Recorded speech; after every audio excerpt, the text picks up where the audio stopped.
জ্যোতিষশাস্ত্র মতে সন্তান পুত্র হবে না কন্যা, তা নির্ধারণের পেছনে বিভিন্ন গ্রহ, রাশি, নক্ষত্র এবং জ্যোতিষীয় যোগ অবস্থানের প্রভাবকে গুরুত্ব দেওয়া হয়।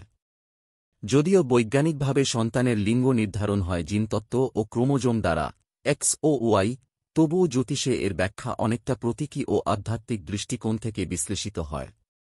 নিচে পুত্র ও কন্যা সন্তান জন্মের পেছনে জ্যোতিষ মতে গুরুত্বপূর্ণ দিক তুলে ধরা হল, যা সাধারণ মানুষের জন্য সহজবোধ্য ও ব্যবহারিক হতে পারে। ১. পঞ্চম ভাব, ৫ ঘর বিশ্লেষণ। সন্তান লাভের ঘর হিসেবে পঞ্চম ঘরকে ধরা হয়। এই ঘরে শুভ গ্রহের প্রভাব থাকলে সাধারণত পুত্র সন্তান এবং অশুভ গ্রহের প্রভাব থাকলে কন্যা সন্তান হওয়ার প্রবণতা দেখা যায়। ২. পঞ্চম ভাবপতি ও তার অবস্থান। পঞ্চম ঘরের অধিপতি গ্রহ যদি শক্তিশালী ও পুরুষ গ্রহ, যেমন সূর্য, মঙ্গল, বৃহস্পতি হয় এবং শুভ স্থানে থাকে, তাহলে পুত্র সন্তান হওয়ার সম্ভাবনা বেশি। কন্যা সন্তানের ক্ষেত্রে শুক্র, চন্দ্র বা রাহুর প্রভাব বেশি থাকলে তার সম্ভাবনা বাড়ে। ৩. নক্ষত্র ও তিথি। যেদিন গর্ভধারণ হয়েছে সেই তিথি এবং চন্দ্রের নক্ষত্র দেখে লিঙ্গ নির্ধারণের অনুমান করা হয়। উদাহরণস্বরূপ, যদি গর্ভধারণ কৃষ্ণপক্ষের দিন হয় এবং চন্দ্র পুরুষ নক্ষত্রে থাকে, তাহলে পুত্র সন্তান হওয়ার সম্ভাবনা বলা হয়। ৪. চন্দ্র ও শুক্র গ্রহের প্রভাব। চন্দ্র এবং শুক্র কন্যা সন্তানের প্রতিনিধিত্ব করে, অন্যদিকে সূর্য, মঙ্গল, বৃহস্পতি পুত্র সন্তানকে। এদের অবস্থান ও দৃষ্টিপাত সন্তানলাভের ধরন নির্ধারণে ভূমিকা রাখে।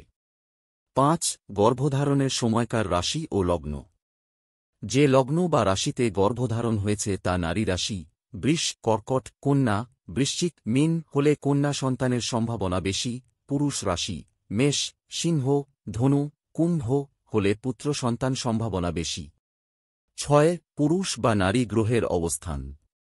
যেসব গ্রহকে পুরুষ সূর্য, মঙ্গল, বৃহস্পতি ও যেসব গ্রহকে নারী চন্দ্র, শুক্র, রাহু ধরা হয়, তাদের অবস্থান ও প্রাধান্য দেখে সন্তানের লিঙ্গ নির্ধারণে ভবিষ্যদ্বাণী করা হয়। ৭. নবম ভাব, ভাগ্যস্থানে। নবম ঘরকে ভবিষ্যতের দিক নির্দেশক ধরা হয়। এখানে শুভ গ্রহের প্রভাব পুত্র সন্তানের যোগ, আর অশুভ গ্রহ বা নারী গ্রহের প্রভাব কন্যা সন্তানের যোগ নির্দেশ করে।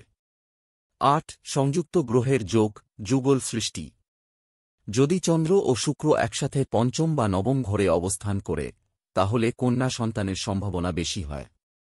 যদি মঙ্গল ও বৃহস্পতি একত্রে থাকে, তবে পুত্র সন্তান লাভের সম্ভাবনা বাড়ে। ৯. গর্ভধারণের দিনের বার, সপ্তাহের দিন। সোমবার, শুক্রবার বা শনিবার গর্ভধারণে কন্যা সন্তানের যোগ বেশি, আর রবিবার, মঙ্গলবার, বৃহস্পতিবার গর্ভধারণে পুত্র সন্তানের সম্ভাবনা বলা হয়। ১০. শুভ অশুভ দৃষ্টিপাত।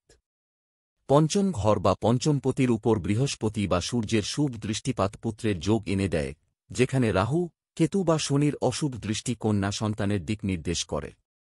এই সব তথ্য শাস্ত্র অনুযায়ী অনুমান ভিত্তিক এবং দৈনন্দিন জীবনে এটিকে একান্তই আধ্যাত্মিক ও সাংস্কৃতিক দৃষ্টিকোণ থেকে দেখতে হয়। সন্তানের লিঙ্গ নিয়ে উদ্বিগ্ন না হয়, সুস্থ ও শুভ সন্তান জন্মই কাম্য হওয়া উচিত।